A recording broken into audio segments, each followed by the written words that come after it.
यहाँ पर कुछ स्कल्पचर्स देख लेते हैं और उनसे रिलेटेड उनके लोकेशंस को देख लेते हैं। तो ब्रास स्टैचू ऑफ बुद्धा, ये पाया गया था कांगड़ा में। फिर ब्रॉन्ज स्टैचू ऑफ बुद्धा, ये पाया गया था सुल्तानगंज में। ब्रास अलग मेटल है, ब्रॉन्ज अलग मेटल है। तो ब्रास वाला जो था वो कांगड़ा में पाया गया था, ब्रॉन्ज स्टैचू ऑफ बुद्धा ये सुल्तानगंज में पाया गया था। फिर सीटेड बुद्धा स्टैचू, बैठे हुई मुद्रा में बुद्धा की स्टैचू पाई गई है मानकुनवर में। ठीक है, मानकुनवर। फिर स्टैचू ऑफ पार्श्वनाथ ये पाया गया है भोजपुर में, भोजपुर बिहार में। फिर महाजनपदास हैं कुछ चार, और उनके कैपिटल्स, उनका रीजन बेसिकली किस रीजन के अराउंड थे वो, ये चार ऐसे महाजनपदास हैं जिनके लोकेशन को लेकर नॉर्मली स्टूडेंट्स में कन्फ्यूज़न होता है। तो अवंती जो है इसका कैपिटल था उज्जैन, और ये मालवा रीजन में था, सेंट्रल इंडिया का पार्ट है मालवा रीजन, वहीं पे अवंती था। फिर गांधार, गांधार ये नॉर्थ वेस्ट इंडिया में जो रावलपिंडी डिस्ट्रिक्ट है पाकिस्तान का, वहाँ पे कश्मीर वैली के आगे। फिर उसके बाद वज्जी, वज्जी जो था ये नदन गंगा प्लेन में था, और नेपाल फुट हिल जो है, नेपाल हिल का जो फुट वाला एरिया है, फुट हिल वाला एरिया, वहाँ पे था ये वज्जी। फिर उसके बाद छेदी, छेदी ये बुंदेलखंड रीजन जो है, eastern part of Bundelkhand region में ये महाजनपदा इस्टेब्लिश था। फिर कुछ आर्किटेक्चर स्टाइल देख लेते हैं और उनसे संबंधित जो टेम्पल्स बने हुए हैं उसके बारे में देख लेते हैं। नगरा स्टाइल में बना हुआ है ये सोमनाथ नीलकंठ महादेव टेम्पल, नीलकंठ महादेव टेम्पल उत्तराखंड में है। द्रविड़ियन स्टाइल में बना हुआ है कैलाशनाथर या कैलाशनाथ टेम्पल ऑफ एलोरा, जिसको कृष्णा फर्स्ट ने बनवाया था, राष्ट्रकूटा डायनेस्टी। फिर ये चालुक्य का जो आर्किटेक्चरल स्टाइल है, जिसको वेसारा स्टाइल ऑफ आर्किटेक्चर बोलते हैं, ये अमालगमेशन है of Nagara and Dravida style of architecture. तो उनको चालुक्यन स्टाइल ऑफ आर्किटेक्चर भी बोला जाता है, इसलिए क्योंकि वेसारा स्टाइल आर्किटेक्चर चालुक्य ही लेके आए थे। तो इन्होंने बनवाया था जैन टेम्पल ऑफ लाकुंडी, ये कहाँ पे है, ये आपका कर्नाटका में है। फिर एक फॉरेनर आर्किटेक्चर है, ये पहाड़पुर टेम्पल, उसके बेसिस पे बनाया गया है फॉरेनर आर्किटेक्चर पे। फिर कुछ टेम्पल्स हैं और कौन से लोगों ने उनको बनवाया है, रूलर जो थे, किन लोगों ने उनको बनवाया है उसके बारे में देख लेते हैं। लक्ष्मण मंदिर जो है सीरपुर में, ये क्वीन विसाता ने, wife of Harsh Gupta, queen Visata ने इनको बनवाया था, जो वाइफ थी हर्ष गुप्ता की। मेगुती टेम्पल जो है ऐहोल में है कर्नाटका, इसको रविकृति ने बनवाया था। मल्लिकार्जुन टेम्पल पट्टाडकल में है कर्नाटका, इसको त्रैलोक्य महादेवी ने बनवाया था। फिर बैकुंठ पेरुमल टेम्पल, ये कांची में है, कांचीपुरम तमिलनाडु, इसको नंदीवर्मन सेकंड ने बनवाया था। फिर फॉरेन राइटर्स देख लेते हैं और उन्होंने किन के बारे में लिखा हुआ है ये जान लेते हैं। फायान, फायान ने गुप्ता पीरियड के बारे में लिखा हुआ है। हान सेंग ने वर्धना पीरियड के बारे में लिखा हुआ है। हान सेंग हर्षवर्धना के पीरियड में भी था तो उसके बारे में भी लिखा हुआ है। ये वर्धना ही हर्षवर्धना है, ठीक है। फिर आइचिंग, आइचिंग ने पोस्ट मिडाविल एरा के बारे में लिखा हुआ है। फिर तारानाथ ने लिखा है शुंगा एरा के बारे में। फिर इम्पॉर्टेंट पोस्ट और संगम एज में, जब संगम एज था 300 बीसी से 300 एडी तक, उस एज में जो लिटरेचर लिखे गए कुछ उसमें इम्पॉर्टेंट वर्ड्स का यूज़ किया गया, वो वर्ड्स डिनोट करते थे कुछ इम्पॉर्टेंट पोस्ट को। तो उन वर्ड्स को हम देखेंगे कि वो किस पोस्ट को डिनोट करते थे और वो वर्ड थे क्या एक्चुअली। तो मंत्री जो है, मिनिस्टर, उसके लिए वर्ड यूज़ किया गया अमाइचार। पुरोहित के लिए यूज़ किया गया है पुरोहितार। सेना नायक के लिए यूज़ किया गया है सेनापतियार। फिर दूता और राजदूता, दूता राजदूता मतलब एम्बेसडर, उनके लिए दूतारा का वर्ड, दूतारा वर्ड यूज़ किया गया है। गुप्तचर जो स्पाई होते थे उनके लिए ओरारी यूज़ किया गया है। फिर आगे अरासर होते थे, अरासर एक पोस्ट था, रूलिंग क्लास और वॉरियर क्लास के लिए ये यूज़ किया जाता था। मालवार एक पोस्ट था जो दस्यु के लिए, डकैत वगैरह जो होते थे उनके लिए यूज़ किया जाता था। अनियर, अनियर हंटर्स के लिए यूज़ किया जाता था। बेनिगार यूज़ किया जाता था मर्चेंट क्लास के लिए। वेलाल यूज़ किया जाता था पीजेंट के लिए। सुद्दुम यूज़ किया जाता था ब्राह्मण्स और इंटेलिजेंशिया वर्ग जो था, इंटेलेक्चुअल वर्ग जो था उनके लिए सुद्दुम। फिर कुछ टेम्पल्स देख लेते हैं कौन कौन सी रानियों ने उनको बनवाया। कुछ ऐसे टेम्पल्स भी रहे हैं हमारे एंशियंट और मिडाइवल टाइम में जिनको रानियों ने बनवाया है, तो उनको देख लेते हैं। कोलावती रानी थी एक, उन्होंने ब्रह्मेश्वरा टेम्पल बनाया था, भुवनेश्वर में है, उड़ीसा में है ये। लक्ष्मण मंदिर सिरपुर में है, कोलावती देवी ने ही बनवाया था उसको भी। मल्लिकार्जुन टेम्पल पट्टाडकल में है, इसको त्रैलोक्य महादेवी ने बनवाया था। फिर विरूपक्षा टेम्पल पट्टाडकल में है, लोक महादेवी ने बनवाया था। फिर कुछ ऑथर्स देख लेते हैं और उन्होंने कौन सी बुक्स लिखी उसके बारे में जान लेते हैं। Urban urban decay in India, ये आर एस शर्मा ने लिखा है। आर एस शर्मा काफ़ी इन्फ्लुएंशियल राइटर हैं हिस्ट्री के, और इनकी जब हम सिविल सर्विसेज की प्रिपरेशन करते हैं तो इनकी बुक्स मिडाइवल हिस्ट्री को लेके उस पढ़ते हैं, फिर उसके बाद नेक्स्ट बुक है जॉन विलियम्स ने लिखा है, जिसको द बुक का नाम है the art of Gupta India empire and provinces. फिर एक नेक्स्ट बुक है myth and reality studies in the formation of Indian culture, इसको लिखा है डी डी कौशाम्बी ने। फिर नेक्स्ट बुक है the wonder that was India, Arthur Llewellyn Basham ने इसको लिखा है। नेक्स्ट बुक है तंत्रलोका, इसको लिखा है अभिनव गुप्ता ने। एस के मैती ने लिखा है the economic life in northern India in the Gupta period. फिर इधर देख लेते हैं जे डी कनिंगम ने लिखा है history of Sikh. James grand डफ ने लिखा है history of Maratha. Are S Sharma ने लिखा है इंडियन फ्यूडलिज्म। जे सी पांडे ने लिखा है foundation of Indian culture. Romila Thapar, ये भी बहुत ही प्रोमिनेंट हिस्टोरियन है अभी प्रेजेंट टाइम में। रोमिला थापर ने लिखा है Somnath the many voices of history. फिर नेक्स्ट देखते हैं हिस्ट्री ऑफ इंडियन सिविलाइजेशन, ये लिखा है मुखर्जी ने। फिर Hindu colonies in the far east, ये लिखा है आर सी मजूमदार ने। द पांड्यन किंगडम, इसको लिखा है के नीलकांत शास्त्री ने। रावणा विजयम, इसको लिखा है राजा राम वर्मा ने। भोजा प्रबंधा लिखा है बल्लाल देव ने। ये बल्लाल देव वो बाहुबली वाला नहीं ये राइटर है। फिर उसके बाद हिस्ट्री ऑफ जट्स, ये लिखा है कालिका रंजना कानूनगो ने। फिर मालवा ट्रांजिशन, ये लिखा है रघुवीर सिंह ने। हमीर हत्था लिखा है चंद्रशेखरा ने। बाल व्याकरण लिखा है चेन्नैया सूरी ने। फिर रास गंगाधर लिखा है जगन्नाथ ने। नेक्स्ट देख लेते हैं, ये कृष्णदेव, इन्होंने लिखा है पारसी प्रकाश।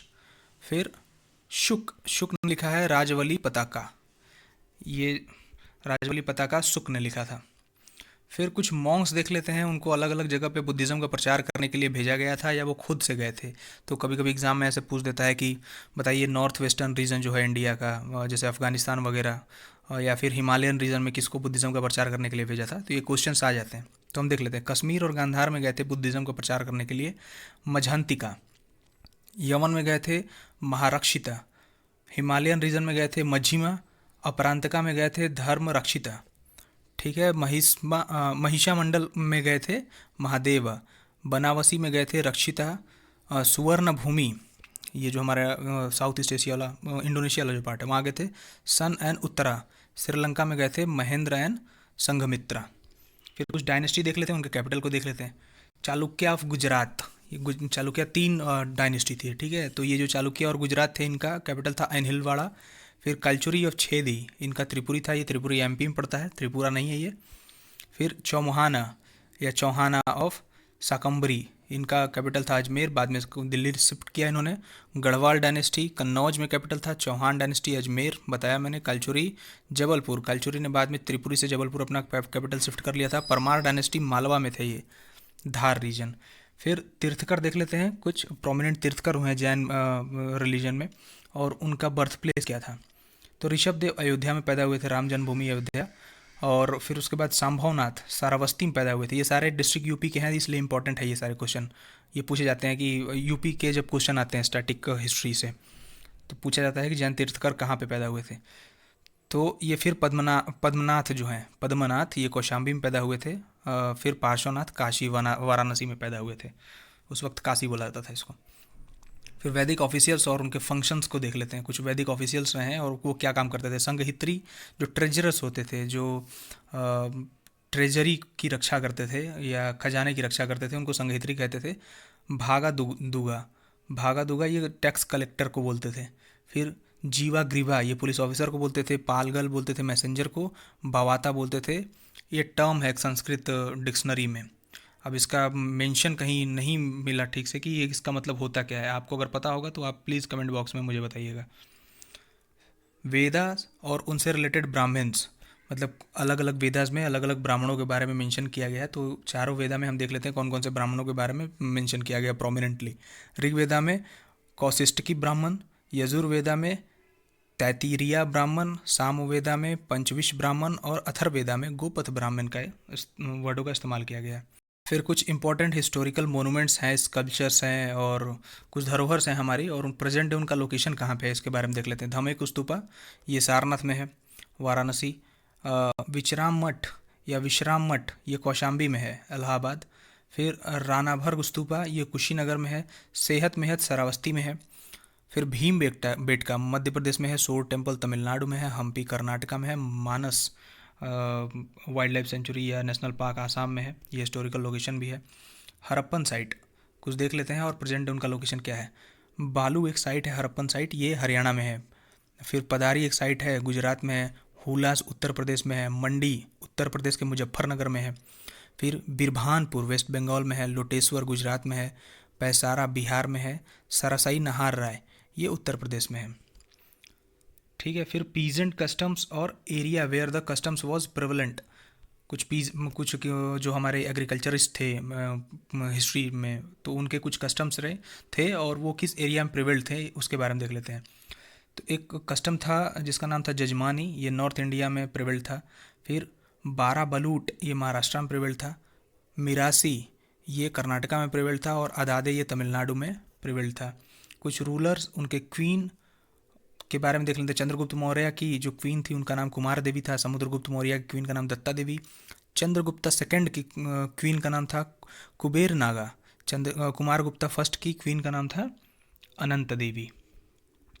फिर philosophers way to attend salvation, मतलब कुछ फिलोसफी है और उसमें कैसे साल्वेशन को अटेंड किया जा सकता है, क्या क्या मेथडोलॉजी बताई गई है साल्वेशन को अटेंड करने के लिए, उसके बारे में देख लेते हैं। न्याय दर्शना गौतम ने दिया था। इसमें उन्होंने बोला था कि साल्वेशन को अटेंड करने का जो मार्ग है वो लॉजिकल रीजनिंग के से होके जाता है, मतलब ब्रह्मा से आप मिल सकते हैं लॉजिकल रीजनिंग के थ्रू। मीमांसा दर्शना जो है जेमिनी ने दिया था। इन्होंने कहा था कि वैदिक रिचुअल्स अगर आप परफॉर्म करते हैं तो आपको साल्वेशन की प्राप्ति हो सकती है। संख्या दर्शना कपिला ने दिया था। इसमें बोला था कि रियल नॉलेज एक्विजिशन, अगर आप रियल नॉलेज को एक्वायर करते हैं तो आपको साल्वेशन मिल सकता है। वेदांत दर्शना ये वेद व्यास ने दिया था। बोला था कि सेल्फ नॉलेज ऑफ सेल्फ, खुद के बारे में जान लेना ही साल्वेशन की प्राप्ति मानी जाती है। फिर ये भी कुछ टर्म्स हैं जिसको हमारे हिस्ट्री में यूज़ किया गया है। उनका मतलब क्या होता है देख लेते हैं। सर्वक्ष तंत्र का मतलब इनहेलेटर ऑफ डायनेस्टीज, ये महापद्मनंद जो था इसने ये टाइटल एज्यूम किया था। नगरा शोभिनी प्रोस्टिट्यूट जो होती थी उनको नगरा शोभिनी बोलते थे। अधिकारिता officials and executive who use to take care of villages, जो विलेजेस की देख रेख करता था उसको अधिकारिका बोलते थे। कुछ बुक्स हैं और उन्होंने वो क्या किस चीज़ के बारे में बताती हैं, किस पीरियड के बारे में बताती हैं, क्या इन्फॉर्मेशन देती है उसके बारे में देख लेते हैं। मृच कटिकम के बारे में मैंने पहले बताया आपको, किसने लिखा था ये social condition during 4th and 5th century AD के बारे में बताते हैं, सोशल कंडीशन क्या प्रिवेल थी। फिर Mudra Rakshasa political system during 5th and 6th century AD, उसके बारे में बताते हैं। फिर तिलक मंजरी ये trade and commerce in early medieval period के बारे में बताते हैं कि ट्रेड एंड कॉमर्स कैसा होता था। फिर कुछ बुक्स हैं और उनके ऑथर्स हैं उसके बारे में देख लेते हैं। बाल चरित्र लिखा था भाषा ने। सरितपुत्र प्रकारन सरितपुत्र प्रकारना लिखा था अश्वघोष ने। फिर त्रिशस्ति लक्षणा ये लिखा था जीनसेना ने। महापुराना जीनसेना ने। फिर रागमाला पुंडरिक विताला ने लिखा था। रस कौमुदी श्रीकांत ने लिखा था। राग विबोधा लिखा था सोमनाथ ने। फिर चतुर्दंडी पराक्षिका लिखा था वेंकटा मखिन ने। उद्धव सताका लिखा था जगन्नाथ दास रत्नाकर ने। नरमाला लिखा था क्षेमेंद्र ने। फिर उसके बाद प्रतिमा नाटक लिखा था भाषा ने। मालती माधव लिखा था भावभूति ने। फिर कुछ गुप्ता टेम्पल्स है और उनके लोकेशंस कहाँ पे हैं, मध्य प्रदेश के कुछ गुप्ता टेम्पल्स है और एग्जैक्ट लोकेशंस कहाँ पे है वो देख लेते हैं। विष्णु टेम्पल ये तिगवाना में, ये जबलपुर में है। फिर विष्णु टेम्पल ऑफ ईरान ये सागर में है। पार्वती टेम्पल ऑफ नचना कुथार ये पन्ना में है। शिव टेम्पल ऑफ भूमरा ये सताना डिस्ट्रिक्ट ऑफ मध्य प्रदेश में है। फिर कुछ तीर्थकर्स और place of attainment of solvation ये देख लेते हैं, मतलब उन्होंने साल्वेशन निर्वाणा कहाँ पे अटेंड किया था। ऋषभनाथ ने अस्तपादा में अपना साल्वेशन अटेंड किया था। वासु पूजिया ने चंपापुरी में अपना साल्वेशन लिया था। नामीनाथ ने उज्जैन में अपना साल्वेशन लिया था। महावीर ने पावापुरी में अपना साल्वेशन ग्रहण किया था। फिर कुछ वर्ड्स हैं जिनका इस्तेमाल मुगल पीरियड और सल्तनत पीरियड में किया गया था, उसको देख लेते हैं। अखल का यूज़ बैरन लैंड के लिए करते थे। बूद और नाबूद ये बूद को कल्टिवेटेड लैंड बोलते थे, नाबूद को अनकल्टिवेटेड लैंड बोलते थे। फिर इदरात बोलते थे land in addition to other taxes, tax free land grant, मतलब जो टैक्स फ्री लैंड ग्रांट दिया जाता था उसके अलावा जो लैंड ग्रांट दिए जाते थे उसको इदरात बोलते थे। इमलाक tax free land received as a grant from Mughal badshah, ये जो टैक्स फ्री लैंड रिसीव किया जाता था मुग़ल बादशाह की तरफ से, उसको इमलाक बोलते थे। मलिक उल तुज़र, ये मर्चेंट्स जो होते थे उनका हेड होता था। बिस्वा, लैंड मेजरमेंट यूनिट होती थी, आज भी इसको यूज़ किया जाता है। कुशाक, रेसिडेंशियल फोर्ट होता था ये, इसके लिए यूज़ किया जाता था। मवास, फोर्टिफाइड विलेज, ऐसा विलेज जिसमें सिटाडल्स वगैरह होते थे, फोर्ट होते थे, उनको फोर्टिफाई कर दिया जाता था चारों तरफ से, उसको मावास बोलते थे। Bakkal, merchant of grains, grains के जो मर्चेंट होते थे उसको बक्काल बोलता था। फिर balahar, the lowest class of farmers, जो फार्मर्स में भी सबसे लोवेस्ट क्लास थे उसको बालाहर बोलते थे। फिर सिलधर, सिलधर जो आर्म्ड सोल्जर्स होते थे इन मुग़ल एंड मराठा पीरियड, उनको सिलधर बोलते थे। एक्चुअली ये जो फोर्ट होते थे, गैरिशन होते थे, उनको प्रोटेक्ट करते थे। फिर तुमन, अ ग्रुप ऑफ 10,000 सोल्जर्स, जब 10,000 सोल्जर्स होते थे एक ग्रुप में तो उनको तुमन बोलते थे। फिर किरोरारी, किरोरारी रिवेन्यू कलेक्टर इन मुग़ल परगना, जो मुग़ल परगना में रिवेन्यू को कलेक्ट करते थे उनको किरोरारी बोलते थे। फिर पाही, नॉन रेजिडेंट पीजेंट बोलते थे, वो पीजेंट जो रेजिडेंट नहीं होते थे, कहीं बाहर से आए हुए होते थे, उनको पाही बोलते थे। कुलकानी, एक्टेड एज लेखपाल इन मराठा विलेजेस, लेखपाल की तरह एक्ट करते थे, ये ज़मीन का रिकॉर्ड वगैरह रखते थे, ये इनको कुलकानी बोलते थे। फिर कस्बा, स्मॉल टाउन होता था। फिर इजारा, लैंड एक्वायर्ड ऑन कॉन्ट्रैक्ट, जो कॉन्ट्रैक्ट पे लैंड लेते थे, generally for the process of bidding, generally by the process of bidding, bidding के प्रोसेस से अगर कोई लैंड एक्वायर किया जाता था कॉन्ट्रैक्ट बेसिस पर, उसको इजारा बोलते थे। सराफ, करेंसी एक्सचेंजर को बोलते थे सराफ, आज के समय में भी ये पोस्ट अवेलेबल है, मतलब प्रेवलेंट है। फिर जिम्मी और धिम्मी, ये बोलते थे पेट्रोनाइज नॉन मुस्लिम इन मुग़ल पीरियड, नॉन मुस्लिम जो होते थे जिनको मुग़ल अपने अंडर पेट्रोनाइज करते थे उनको जिम्मी बोलते थे। इक्ता है तामलिक, ये हेरिडेटरी इक्ता होता था। फिर मसलिस ए खलवत, ये सीक्रेट मीटिंग होती थी between Kings and high officials, ठीक है। मसलिस ए खलवत।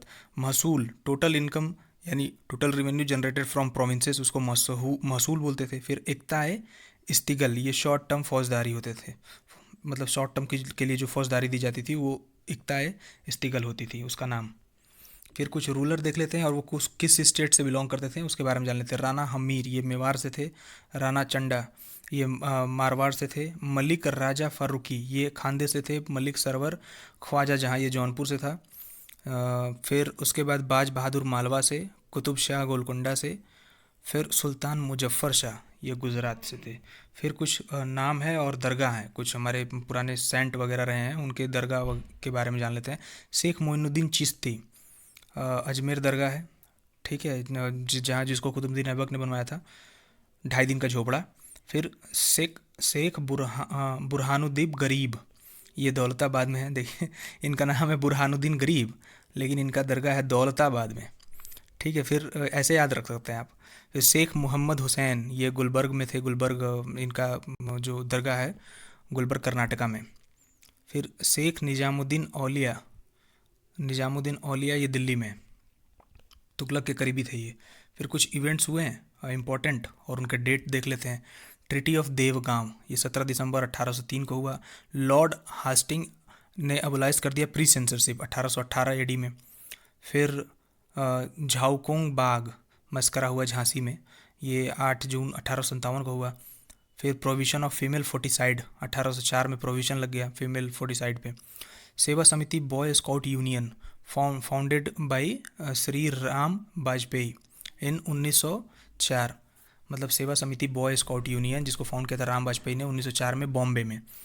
सत्य महिला धर्म की स्थापना हुई उड़ीसा में, इसको महिमा गोसाई ने इस्टेब्लिश किया था। फिर इस्टेब्लिशमेंट ऑफ स्वामी नारायण संप्रदाय गुजरात में इस्टेब्लिशमेंट हुआ था, किसने किया था? सहजानंद स्वामी ने। फिर establishment of scientific society sir Syed Ahmed Khan ने 1864 में इस्टेब्लिश किया था।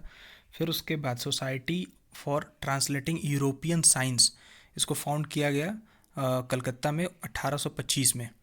फिर बैटल ऑफ पालखेड़ 1728 में हुआ था।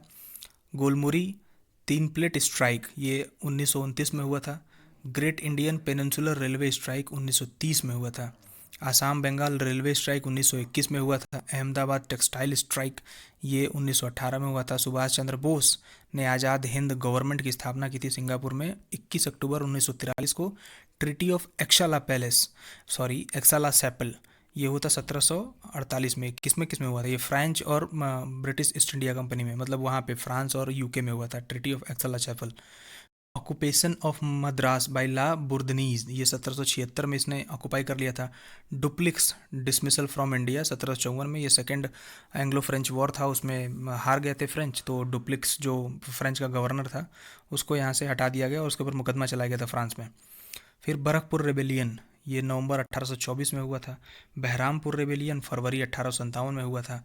फिर वेल्लोर म्यूटिनी, ये पहली म्यूटिनी मानी जाती है, मिलिट्री रेबेलियन माना जाता है इंडिया में। 1857 वाला पहला मिलिट्री रिवेलियन नहीं था, ये वेल्लोर म्यूटिनी थी, 1806 में हुई थी जुलाई में। Development of first sugar industry in Pratappur Uttar Pradesh by Indians 1904 में। फर्स्ट जूट मिल आया रिसरा में, वेस्ट बंगाल में, हुगली नदी के किनारे 1855 में।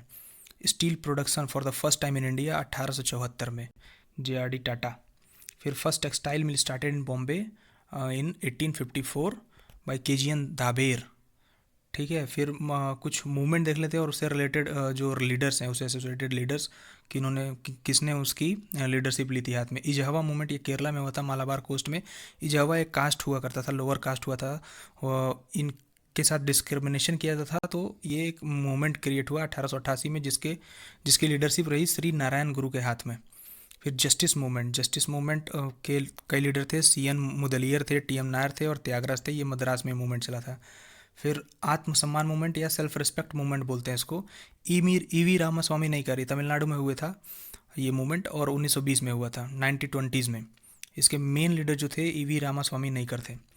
फिर नयार मूवमेंट हुआ था 1861 में, Ramakrishna Pillai of and CV Raman Pillai and M Padmanabhan Pillai, ये 3 लीडर थे इस मूवमेंट के। फिर कुछ बुक्स और उनके ऑथर्स। बुक्स वगैरह बहुत हमें हिस्ट्री में पढ़ने हैं, तो आपको जितना याद हो सके उतना याद करिए और जितनी प्रैक्टिस हो सके उतनी प्रैक्टिस करिए। स्पिरिट ऑफ लॉ मॉन्टेक्यू ने लिखा था, मॉन्टेस्क्यू बोलते थे इसको इसने division of principle of division of power भी दिया था, फ्रेंच फिलोसफर था ये। तो इसने लिखा था spirit of law. The economic history of India, RC Dutt ने लिखा था। RC दत्त ने इंडिया टुडे भी लिखा था। द फ्रेज ऑफ फ्ली, ये इरास्मस ने लिखा था।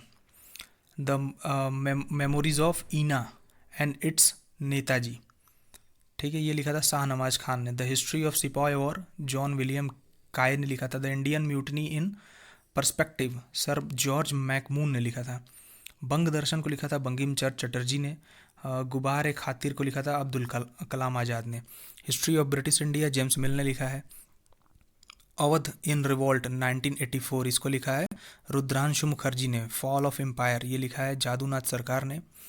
फिर स्त्री पुरुष तुलना 1882 में किताब लिखी गई ताराबाई सिंधे के द्वारा। The other side of medal, ये 1882 में लिखा गया एडवर्ड J थॉमसन के द्वारा। The history of sepoy war in India, ये जॉन विलियम काय के द्वारा लिखा गया। जॉन विलियम काय ने 2 किताब लिखी है, the history of sepoy war and the history of sepoy war India, एक ही किताब है दोनों, यहाँ पे 2 बार मेंशन है। फिर बंग दर्शन मैंने बताया, ये बंकिम चंद्र चटर्जी ने लिखा था। गुबार खातिर अब्दुल कलाम आज़ाद। फिर प्रेम वाटिका रसखान ने लिखा है। इकोनॉमिक डेवलपमेंट ऑफ इंडिया देव बरयान ने लिखा है। गांधी वर्सेस लेनिन, ये ऐसे डांगे ने लिखा है। Rise and growth of economic nationalism in India, Bipin Chandra ने जी ने लिखा है इसको। फिर जाति मीमांसा, ये श्री नारायण गुरु ने लिखा है इसको। भ्रांति विलास, ईश्वर चंद्र विद्यासागर ने लिखा है। प्रॉस्पेरस ब्रिटिश इंडिया, विलियम डिग्बे ने लिखा है इसको। गांधी इन चंपारण, राजेंद्र प्रसाद जी ने लिखा है। एट द फीट ऑफ महात्मा, ये भी राजेंद्र प्रसाद जी ने लिखा है। सॉन्ग नेम्ड वैष्णव जन तो इन्हें कहिए, ये किसने लिखा था? ये नरसिंह मेहता जी ने लिखा था। ये सॉन्ग है बेसिकली वैष्णव भजन, जो गांधी जी का प्रिय सॉन्ग था, नरसिंह मेहता जी ने लिखा था इसको। फिर कुछ मैगजीन्स और उनके एडिटर्स के बारे में देख लेते हैं। द लीडर मदन मोहन मालवीय जी इसको पब्लिश करते थे। अभ्युदय वगैरह, द यूनियन, मतलब बहुत से न्यूज़पेपर के एडिटर थे मदन मोहन मालवीय जी। फिर डेली टुडे, शिव प्रसाद गुप्ता। प्रबुद्ध भारत एंड उद्बुधान, इसके एडिटर थे स्वामी विवेकानंद। प्रबुद्ध बुधान और उद्बुधान, प्रबुद्ध भारत और उद्बुधान। फिर सामवेद प्रभाकर, ईश्वर चंद्र गुप्ता ने इसको एडिट करते थे उस वक्त। ये विचार लहरी, इसके एडिटर थे कृष्ण शास्त्री चिपलुंकर। फिर भामा बोधिनी, या बामा बोधिनी, उमेश चंद्र दत्ता इसके एडिटर रहे हैं। महिला के एडिटर जो रहे हैं गिरीश चंद्र सेन। भारती के एडिटर द्विजेंद्र नाथ टैगोर। फिर सुप्रभात के editor Kumudini and Basanti Mitra. Navayug magazine के एडिटर थे मुजफ्फर अहमद। फिर सोशल रिफॉर्मर्स और उनके ऑर्गेनाइजेशंस के बारे में देख लेते हैं। पंडिता रमाबाई के का ऑर्गेनाइजेशन था शारदा सदन, उसको फाउंड किया था इन्होंने। महर्षि डी के खारवे ने अनाथ बालिका आश्रम को फाउंड किया था। ये इन्होंने जो ऑर्फन गर्ल्स थी उनके उसके लिए बहुत काम किया था महर्षि डी के खारवे ने। फिर वारिसलिंगम पंटुलू ने राजमुंद्री सोशल रिफॉर्म एसोसिएशन को इस्टेब्लिश किया था। फिर मूवमेंट और कौन उनसे पर्सन जुड़े हुए इंपॉर्टेंट पर्सन की लीडरशिप किनके हाथ में थी उसको देख लेते हैं। अहमदिया मूवमेंट, मिर्ज़ा गुलाम अहमद कदैनी इससे जुड़े हुए थे और इनके लीडर थे। फिर देवबंद मूवमेंट, मोहम्मद कासिम नानातवी। फिर और भी 2-3 लीडर थे, अगर आपको याद है तो आप कमेंट बॉक्स में प्लीज़ बताएं। नदवात अल उलेमा, सब शिबली नुमानी इसके लीडर थे। फिर अहाल ए हादित मूवमेंट, ये वाली उल्लाह इसके लीडर थे। Chronology of Nawab of Awadh, Sadat Khan पहला नवाब था अवध का, इंडिपेंडेंट स्टेट इसको मिला था 1722 से 1739 तक रहा। फिर सफदरगंज उसके बाद आया, सफदरगंज के पिता सफदरगंज पिता था उदौला का। शुजाउद्दौला 1754 से 1775 तक रहा। फिर असफउद्दौला आया 1775 से 97 तक रहा। वजीर अली आया 1797 से 1798 तक रहा। सादात अली खान आया 1798 से 1814 तक रहा। फिर गाजीउद्दीन हैदर अली खान आया ये 1814 से 1827 तक रहा। नसरुद्दीन हैदर ये 1827 से 1837 तक रहा। मोहम्मद अली शाह ये 1837 से 1842 तक रहा। अहमदजाद अली 1842 से 1847 तक रहा। वाजिद अली शाह ये 1847 से 1856 तक रहा। अगर आपको इतने नाम नहीं याद होते हैं तो लेटर मुगल्स हैं ये, और अवध के ही नवाब रहे हैं, तो 1-2 बार पढ़िएगा, ज़्यादा मशक्क़त करने की ज़रूरत नहीं है। पहला और आखिरी याद रखिए, ये ज़्यादा इंपॉर्टेंट है और कई बार एग्जाम्स में पूछ भी चुका है। फिर कुछ ऑफिसर्स और उनके डिटेल्स देख लेते हैं। लाल सिंह, ये लाल सिंह कौन था? ये प्राइम मिनिस्टर था पंजाब एम्पायर जो था, जब रंजीत सिंह की मृत्यु हो गई, first Anglo Sikh war start हुआ, उस वक्त ये प्राइम मिनिस्टर था पंजाब का। और ये जो रानी थी रानी जिंदल कौर, उसका लवर था। और मदर ऑफ महाराजा दिलीप कौर, ये जो रानी थी ना, ये महाराजा दिलीप कौर की दिलीप सिंह की माँ थी, और इनके लवर थे ये लाल सिंह, ठीक है। और ये उस वक्त प्राइम मिनिस्टर थे। इन्होंने ट्रेजरी कर दी थी, और उसी की वजह से जो सिख हैं, पहला युद्ध एंग्लो सिख वॉर जो है 1845 से 1846 तक हुआ था, उसको हार गए थे। फिर तेजा सिंह है, ये भी एक ट्रेजर था, ये चीफ कमांडर था of Sikh army during the first Anglo Sikh war. फिर ध्यान सिंह थे एक, ये प्राइम मिनिस्टर थे of Punjab before the first Anglo Sikh war, ठीक है। This was the time of Maharaja Kharak Singh, मतलब पहले एंग्लो सिख वॉर के टाइम महाराजा खड़क सिंह के अंडर साम्राज्य हुआ करता था। फिर ये मूल राज था, Mul Raj Dholpur governor of Multan after the first Anglo Sikh war, ठीक। फिर करेंसीज, और मतलब कुछ अलग अलग करेंसीज रही हैं, और उनको किस स्टेट ने इशू किया था उस वक्त, लोकलाइज करेंसीज थी ये, तो इसके बारे में भी देख लेते हैं। जिन जिन स्टेट्स ने इशू किया था उसके बारे में भी देख लेते हैं। झाड़ शाही, जयपुर स्टेट ने इसको इशू किया था। दब्बू शाही, इसको मेवाड़ स्टेट ने इशू किया था। कतार झाड़ शाही, ये करौली स्टेट ने इसको इशू किया था। कतार शाही, बूंदी स्टेट ने इसको इशू किया था। विजय शाही, बीकानेर ने इशू किया था, बीकानेर स्टेट। राव शाही, अलवर स्टेट ने इशू किया था। डोंडिया, जैसलमेर स्टेट ने इशू किया था। और तमंचा शाही तमंचा शाही, धौलपुर स्टेट ने इसको इशू किया था। ये एक्चुअली करेंसी थी उस वक्त धौलपुर में।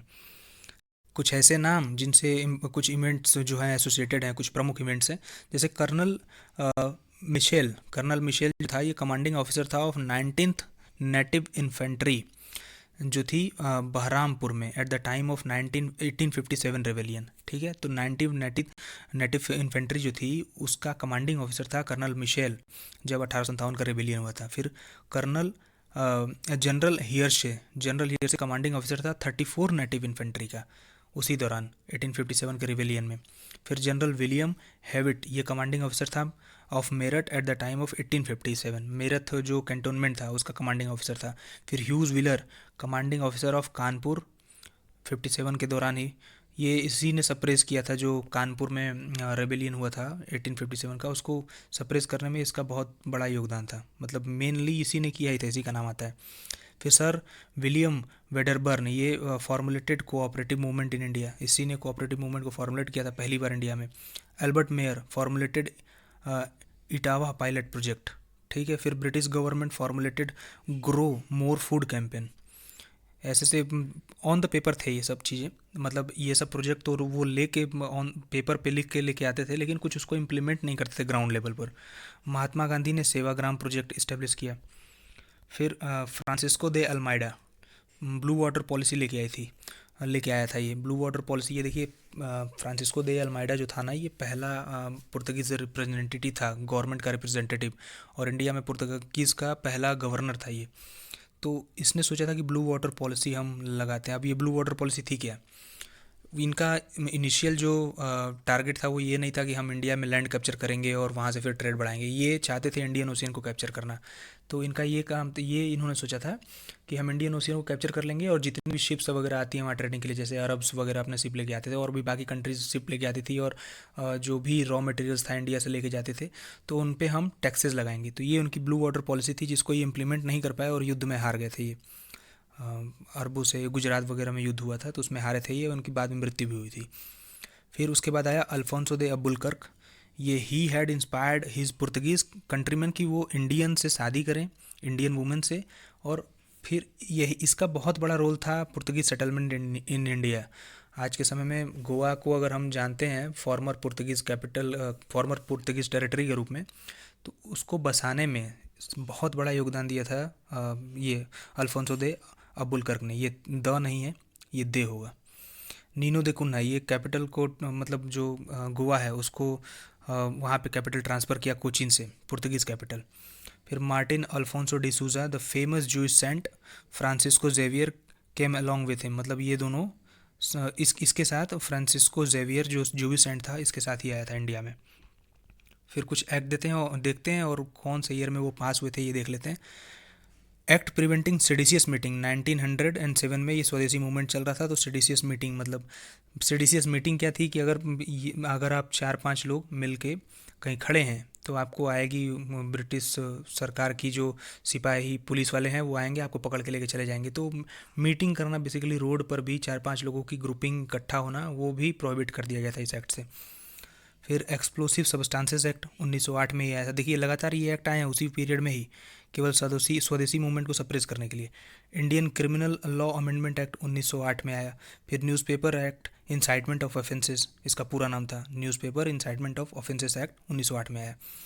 North western provinces rent act 1881 में आया। अवध रेंट एक्ट 1886 में आया। डेक्कन आर्कोलॉजिकल रिलीफ एक्ट 1889 में आया। कंपनीज एक्ट 2013 में आया, ये तो रिसेंट की बात है।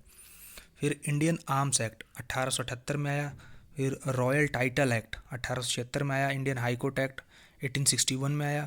इंडियन डाइवोर्स एक्ट 1869 में आया। मध्य प्रदेश टेनेंसी बिल ये 1883 में आया। इंडियन पार्टनरशिप एक्ट 1932 में आया। The sales of good tax 1930।